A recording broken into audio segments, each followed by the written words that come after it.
ज़रा सोच के तो देखिए, एक लड़का जिसके पास स्कूल जाने तक के पैसे नहीं थे, वो 1 लाख करोड़ से बड़ी कंपनी खड़ी कर देता है। इस लड़के के बिजनेस ने अपने देश की किस्मत ही बदल दी थी। हम बात कर रहे हैं ह्युंडई के फाउंडर चंग जू युंग के बारे में। चलिए जानते हैं वो राज जो चंग की कामयाबी के पीछे छुपा है।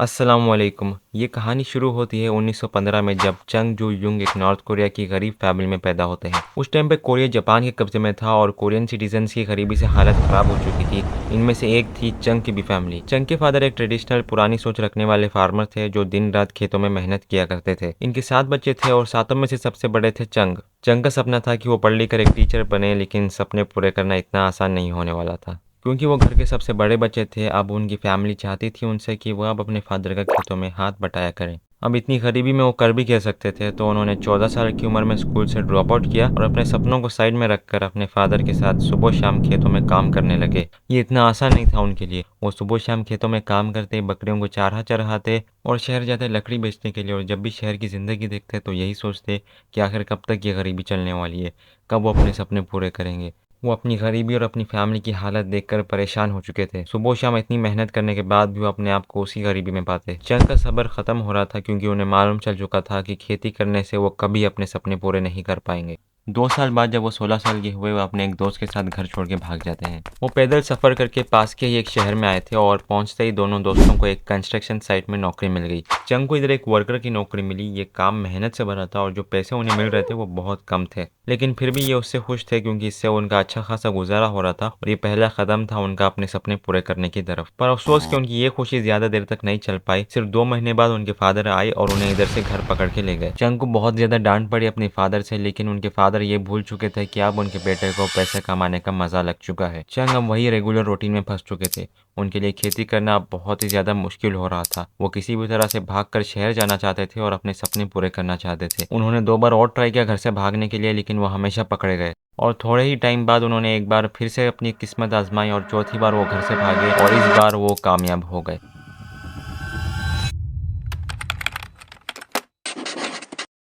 चंग पहुंचते हैं सोल, जो कि अब नॉर्थ कोरिया का कैपिटल है। इधर पहुंचते ही उन्होंने नौकरी की तलाश चालू कर दी। उन्होंने हर वो काम किया जो उन्हें मिलता गया है, फैक्ट्री वर्कर का, लेबरर का, कंस्ट्रक्शन वर्कर का, लेकिन ये सारी जॉब स्टेबल नहीं थी। वो चाहते थे एक स्टेबल जॉब का, तो उन्हें जल्द ही एक राइस शॉप में डिलीवरी बॉय की नौकरी मिल जाती है। चंग पूरे दिलो जान से ये काम करते हैं और उनकी ये डेडिकेशन देखकर राइस शॉप के ओनर और कस्टमर्स बहुत ज्यादा खुश थे। चंग को प्रमोट कर दिया जाता है और अब वो पूरे राइस शॉप को मैनेज कर रहे थे। लेकिन अचानक से राइस शॉप के ओनर की तबीयत बहुत ही ज्यादा खराब हो जाती है और उनकी बीमारी बढ़ती ही चली जा रही थी। तो उन्होंने फैसला किया कि अब वो इस राइस शॉप को चंग के हवाले कर देंगे।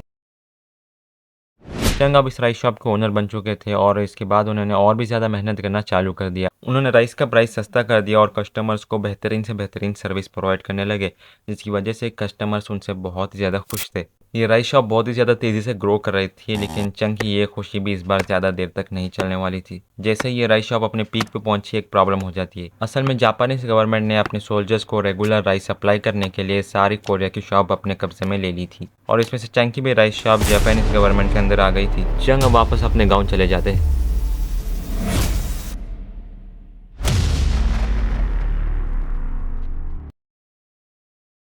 1 साल बाद अब चंग फिर से वापसी करते हैं हिम्मत जोड़कर, और इस बार वो एक ऐसा बिजनेस करना चाहते थे जहां पर गवर्नमेंट की बिल्कुल भी इन्वॉल्वमेंट ना हो। बहुत सारे बिजनेस को रिसर्च करने के बाद उन्होंने डिसाइड किया कि वो कार रिपेयरिंग इंडस्ट्री में जाएंगे। तो उन्होंने 1940 में एडो सर्विस गैरेज की शुरुआत की। गैरेज खुल के 1 महीना ही हुआ था कि इधर किसी वजह से आग लग गई और पूरा गैरेज जल के बर्बाद हो गया। चंग को इसमें बहुत बड़ा नुकसान हुआ, यहाँ तक कि बहुत सारे कस्टमर्स की गाड़ियाँ तक जल गई थी, जिसके लिए उनको कस्टमर्स को कंपनसेशन भी देना था और उनका खुद का लोन भी पड़ा था जो वो पे नहीं कर पा रहे थे। चंग अब पूरी तरीके से खाली हो चुके थे। चंग अब किसी तरीके से कुछ पैसों का इंतजाम करके एक नया गैरेज खोलते हैं और इस गैरेज में चंग को बहुत बड़ी कामयाबी मिलती है। उन्होंने अपने कस्टमर्स को बेस्ट प्राइसिंग के साथ फास्ट डिलीवरी ऑफर की, जिसकी वजह से कस्टमर्स इंप्रेस हो गए थे और ये गैरेज बहुत ही तेजी से ग्रो कर रहा था। स्टार्टिंग में इधर सिर्फ 2 वर्कर्स हुआ करते थे, लेकिन 1943 तक इस गैरेज की वर्कफोर्स पहुंच चुकी थी 80 वर्कर्स तक।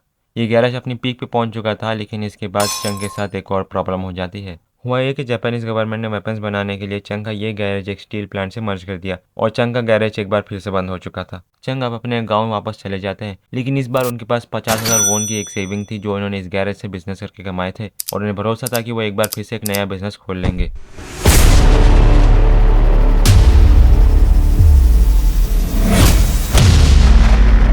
वर्ल्ड वॉर 2 खत्म हो गई और जापान का रोल भी कोरिया से खत्म हो गया।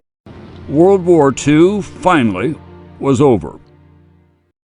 चंग एक बार फिर से मैदान में उतरते हैं और 1946 में अपना गैरेज फिर से खोलते हैं। इस बार गैरेज का नाम था ह्युंडई ऑटो सर्विस। ह्युंडई का मतलब होता है मॉडर्न। वो अपने बिजनेस स्ट्रेटेजी से इस गैरेज को ग्रो कर रहे थे। वर्ल्ड वॉर 2 के बाद अमेरिका का इन्फ्लुएंस कोरिया में बढ़ चुका था। ये देखकर चंग ने अमेरिकन मिलिट्री के व्हीकल्स और ट्रक्स को रिपेयर करने का ऑर्डर पकड़ लिया और चंग ने नोटिस किया कि अमेरिका अपनी फोर्सेस के लिए बड़ी बड़ी बिल्डिंग्स बनवा रहा है। इसे देखकर उनके अंदर का कंस्ट्रक्शन का पैशन जग गया। आखिर ये उनकी पहली जॉब जो थी। तो 1947 में वो ह्युंडई सिविल इंडस्ट्री की शुरुआत कर देते हैं। पहले तो इन्हें छोटे छोटे प्रोजेक्ट्स मिलने लगे, लेकिन धीरे धीरे ये कंपनी ग्रो हो रही थी। इनको बड़े बड़े प्रोजेक्ट्स मिलना चालू हो गए थे। चंग की अब ये कंपनी बहुत अच्छा करने लगी थी। कोरिया का ऑलमोस्ट हर बड़ा प्रोजेक्ट चंग की इसी कंपनी को मिल रहा था। लेकिन परेशानियां तो चंग का पीछा नहीं छोड़ रही थी। एक्चुअली कोरिया वर्ल्ड वॉर 2 के बाद 2 देशों में बढ़ जाता है, नॉर्थ कोरिया और साउथ कोरिया। तो अब होना क्या था, दोनों देशों के बीच बड़ी वॉर हो जाती है।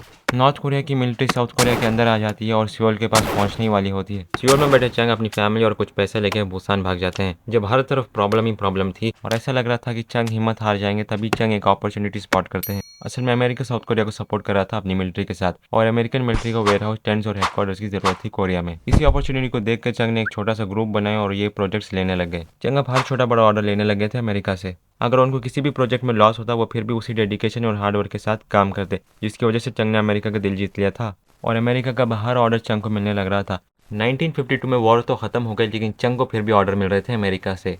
जंग के बाद साउथ कोरिया का इंफ्रास्ट्रक्चर की हालत खराब हो चुकी थी, जिसकी वजह से साउथ कोरियन गवर्नमेंट ने फैसला किया कि वो रोड्स और डैम्स को वापस से रीबिल्ड करेंगे। चंग ने इधर बहुत बड़ी अपॉर्चुनिटी ग्रैब की और उनको साउथ कोरियन गवर्नमेंट की तरफ से बहुत सारे ऑर्डर्स मिलने लग गए। चंग की इस कंपनी ने साउथ कोरिया को डेवलप करने में बहुत बड़ा रोल प्ले किया, लेकिन इसके बाद कुछ ऐसा होता है जो चंग का असल में टर्निंग पॉइंट बनता है। 1960 तक चंग की ये कंस्ट्रक्शन कंपनी बहुत कामयाब हो चुकी थी और उसके बाद उनको एक ऐसी अपॉर्चुनिटी मिलती है जहां से ह्युंडई मोटर्स की शुरुआत होती है। एक्चुअली कोरियन गवर्नमेंट अपनी इकोनॉमी को बूस्ट करने के लिए एक नई पॉलिसी लेके आती है, जिसके चलते कोई भी फॉरेन ऑटोमोबाइल कंपनी को अगर कोरियन मार्केट में आना है तो उसे किसी भी लोकल कोरियन ऑटोमोबाइल कंपनी के साथ पार्टनरशिप करनी पड़ेगी पहले। ये पॉलिसी देखकर चंग कार मेकिंग बिजनेस में एंट्री मारते हैं और उन्होंने फोर्ड के साथ पार्टनरशिप करके 1967 में ह्युंडई मोटर्स को एस्टैब्लिश किया। इस डील में वो फोर्ड की कॉर्टिना को असेंबल करके कोरिया में बेचने वाले थे, जिसके चलते उन्होंने उल्सान में एक असेंबली प्लांट भी लगवाया था। लेकिन 2 साल बाद जब चंग ह्युंडई के नाम से गाड़ी लॉन्च करना चाहते थे तो वो फोर्ड को पसंद नहीं आया। इसकी वजह से फोर्ड और ह्युंडई के बीच में कॉन्फ्लिक्ट्स और इश्यूज की शुरुआत हो गई, जिसके चलते 1973 में फोर्ड और ह्युंडई की ये पार्टनरशिप टूट जाती है। चंग अब अपने लिए नया पार्टनर चाहते थे जो ह्युंडई को कार मेकिंग टेक्नोलॉजी में मदद कर सके। चंग वॉल्क्सवैगन और जनरल मोटर्स को अप्रोच करते हैं, लेकिन यहाँ पे उनकी बात नहीं बनती और उनका ऑफर रिजेक्ट कर दिया जाता है। जिसके बाद वो जापान बेस्ड मित्सुबिशी को अप्रोच करते हैं और मित्सुबिशी उनके साथ काम करने के लिए तैयार हो जाता है। मित्सुबिशी से कार टेक्नोलॉजी लेने के बाद चंग अब अपनी पहली गाड़ी को लॉन्च करने के लिए तैयार हो जाते हैं, जिसके लिए वो हाईली स्किल्ड इंजीनियर्स को ऑनबोर्ड करते हैं और 1975 में ह्युंडई अपनी पहली गाड़ी लॉन्च करता है, ह्युंडई पोनी। ये गाड़ी लॉन्च होता ही बहुत बड़ी हिट बन जाती है। इसने देखते ही देखते कोरिया का 60% मार्केट शेयर कैप्चर कर लिया। मतलब कि कोरिया में बिकने वाली हर 10 गाड़ी में से 5 तो सिर्फ पोनी हुआ करती थी। ये गाड़ी बहुत ही ज्यादा अफोर्डेबल थी और कोरियन रोड्स के लिए परफेक्ट बनाई गई थी, जिसकी वजह से ये बन जाती है कोरिया की सबसे मास प्रोड्यूस्ड कार। चंग अब सोच रहा था कि वो ह्युंडई को वर्ल्ड वाइड लेके जाएंगे, तो उन्होंने कनाडा और ब्रिटिश में पोनी को लॉन्च कर दिया और पोनी इधर लॉन्च होते एक बहुत बड़ी हिट बन जाती है। इतनी पॉपुलर हुई कि लोकल प्लेयर्स तक को इसने बीट कर दिया। लेकिन चंग चाहते थे कि वो ह्युंडई को जल्द से जल्द अमेरिकन मार्केट में लॉन्च करे,